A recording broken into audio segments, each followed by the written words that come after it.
Kmín je jedním z nejstarších známých koření. Používali ho už staří Egypťané, Řekové a Římané.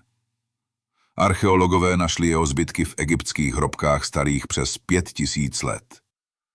Málo kdo ví, že kmín je skutečnou železnou bombou. V malé lžičce kmínových semínek je obsaženo více železa než v celé hrsti špenátu. Ve starověkém Řecku a Římě byl kmín tak vzácný a ceněný, že se používal jako platidlo. Římští lékaři ho předepisovali jako lék na desítky nemocí a byl považován za koření hodné císařů.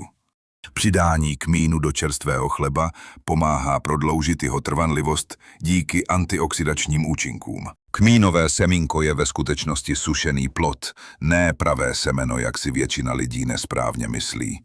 Kmín může pomáhat zlepšovat paměť a koncentraci.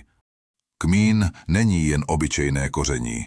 Je to živoucí kousek historie, vědy a tradiční moudrosti, zabalený do malého aromatického semínka.